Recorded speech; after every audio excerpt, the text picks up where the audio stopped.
Good morning, my brothers and sisters, and all my friends. This morning we are going to talk about the second part, how to prepare your child for 21st century. Yesterday we talked about that we must teach, every parent must take this cosmic responsibility to be the first guru of the child and teach the child the 5 fundamental attributes, the 5 fundamental disciplines of life. The number 1 is time management.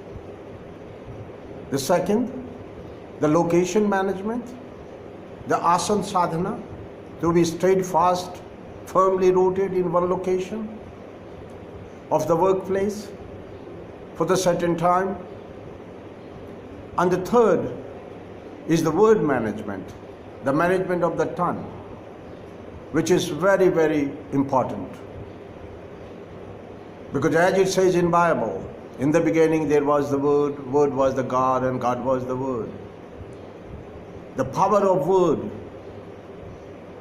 is very, very invincible. It is very strong. So the tongue management, the word management. And fourth was the food and health management, that every child must know how to cook their own food and look after their health. And fifth was emotional management, that there is no free lunch. Everyone must work hard.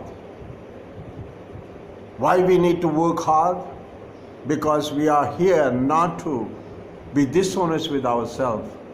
There is no point in deceiving ourselves, because this is our work, our examination. We are the examiners. We set the question papers. We check the answers and we mark the answers ourselves. So this is our own exam. So there is no point in playing tricks and so-called being smart. We can accept this great fact that there is no free lunch and everyone must work hard. And through working hard, we could honestly contribute to the universal welfare and the welfare of our own self, our own evolution. So my dear friends, there is no free lunch. And there is no point in deceiving ourselves, because it doesn't matter, you have to pass this examination. Whether you pass this examination in one time, one birth, or you pass this examination in 100,000 births, or maybe as it says in the wisdom tradition of India, in 84,000 births, the great cycle of births. So my dear friends, we have established the 5 fundamental disciplines. For your child, you must teach for 21st century as the survival skills. But the last, and not the least, is a very, very important part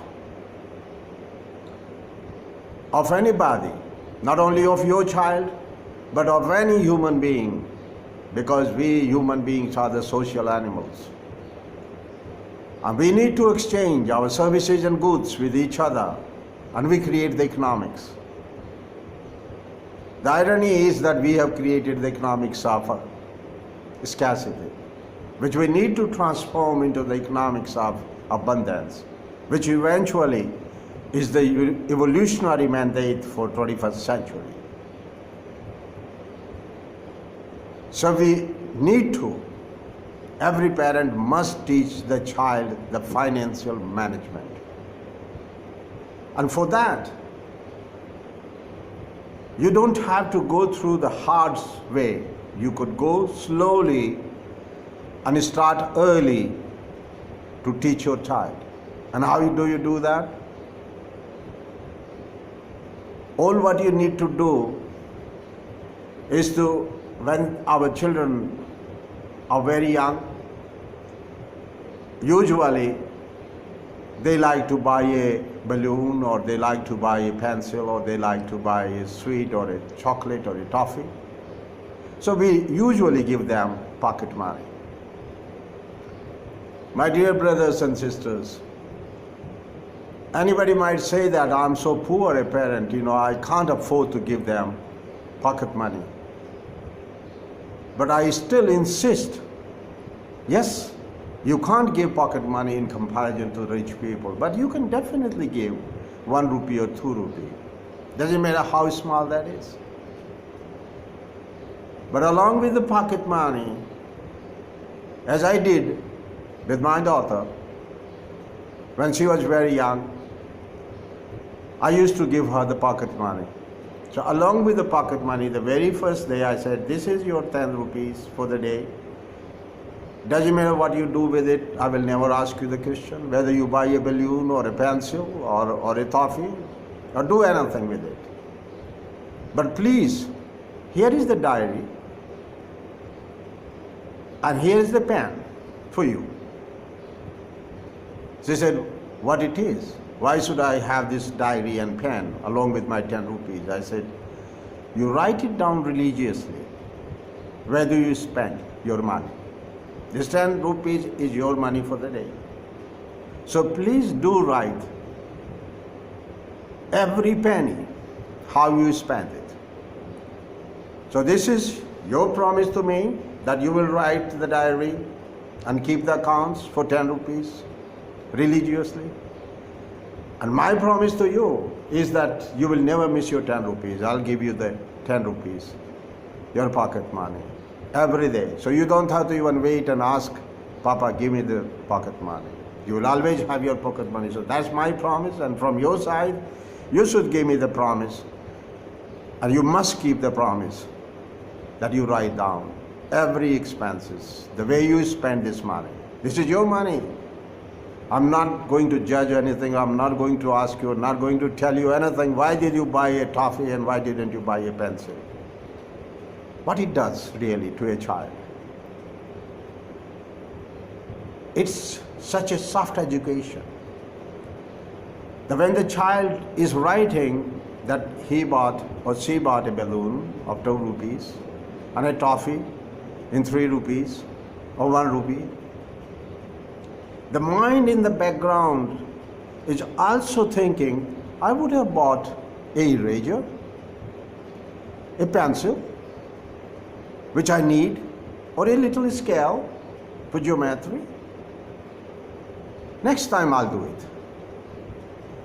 So it's such a soft initiation. The child will start learning the priorities, how to make it priorities, how to spend that 10 rupees. You don't have to say anything. You don't have to teach anything. You don't have to tell anything. All what you need to do is to just give the pen and the diary and the pocket money. Believe me, my brothers and sisters, your child will learn how to make the priorities, how to spend the money.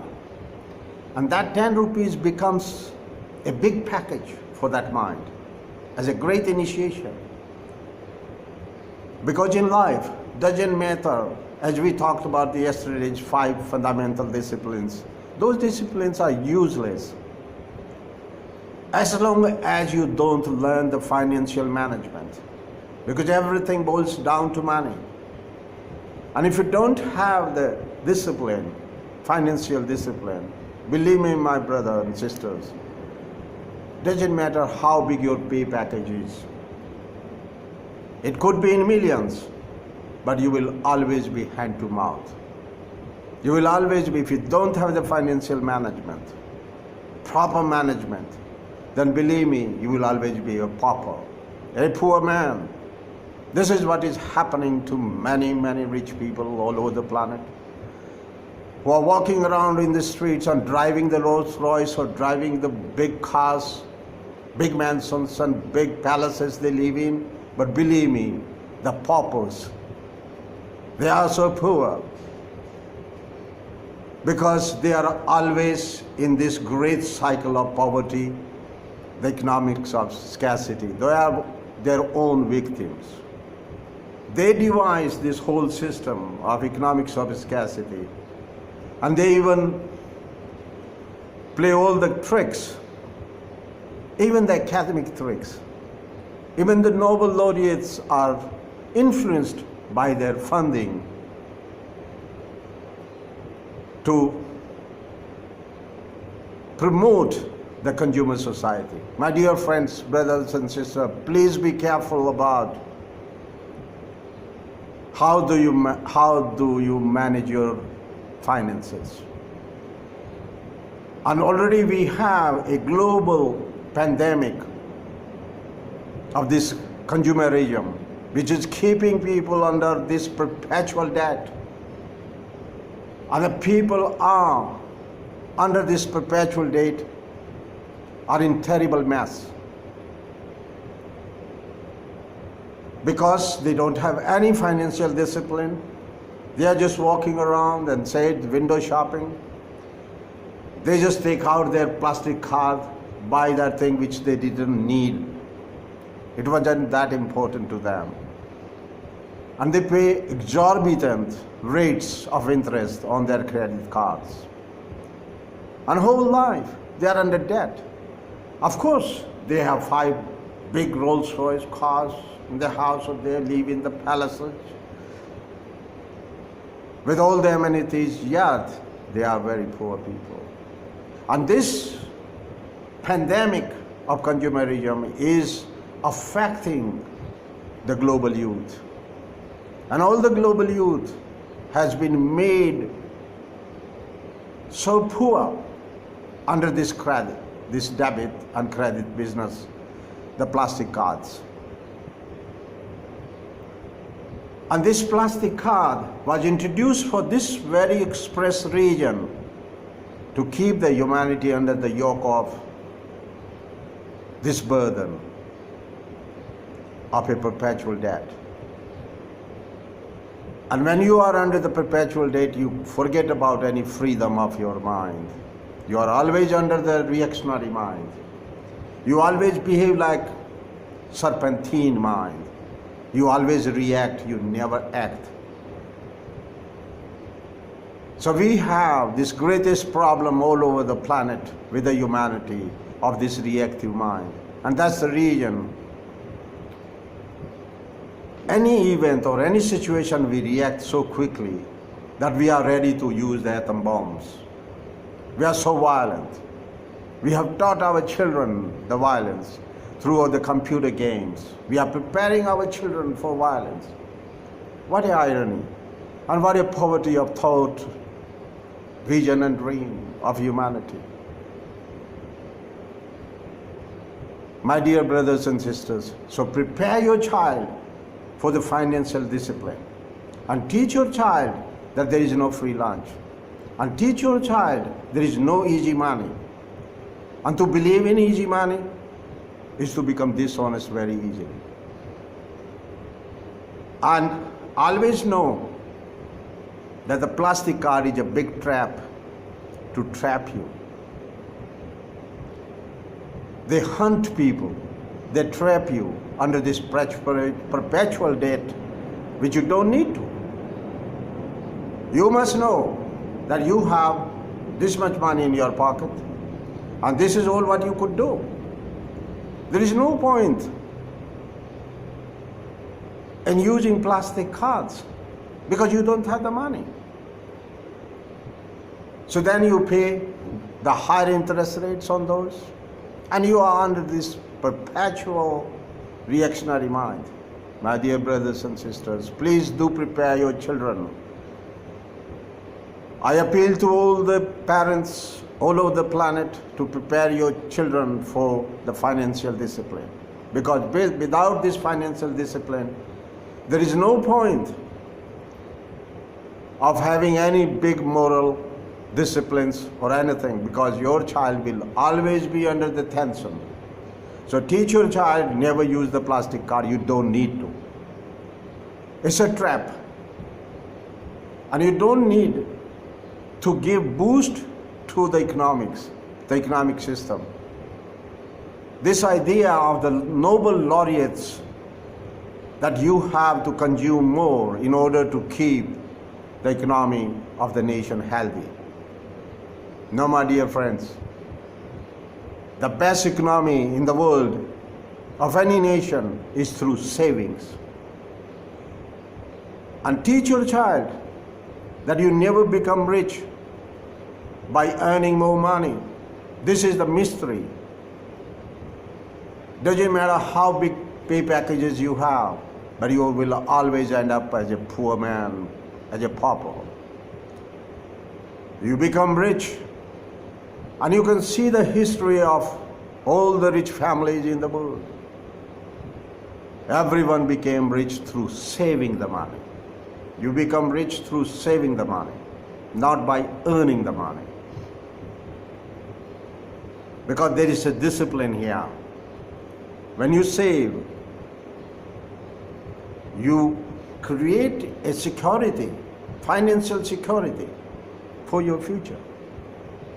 Because your savings are your armor, are your defense system for the future eventualities. So you become rich through savings. So teach your children not to use the plastic cards, but try to save money religiously every month, every week. I lived in the West, an idle system. They pay you according to the market index, price index. And all your salaries and all your pay packets and everything is coordinated with the price index. And they give you enough so that you could have a beer and watch the football on the TV and go gaga about. But you always end up living under the physical existence. There is no creativity in the physical existence. You live like an animal. You just eat, drink, and be merry. It doesn't matter where you exist, where you drive a Mercedes, or you drive a Rolls Royce, or you are in a bullock cart or a horse cart. There is no difference in the psychological happiness. So you are locked into the perpetual debt, and they will take away all your money every week and every month, whatever they give you. And when you receive the pay package, you feel so good, like on the top of the world. But believe me, my dear brother and sister, by the end of the week, end of the month, you still are poor. Because the market will take away everything from you and will leave very little for you to save. But you must insist to save money. So please do teach your children how to save money and the financial management. And don't believe in any free lunch, and don't believe in the credit cards and undue striving for pay packages, but strive for how to save money. Thank you very much, and have a very, very beautiful day. Thank you very much, my brothers and sisters.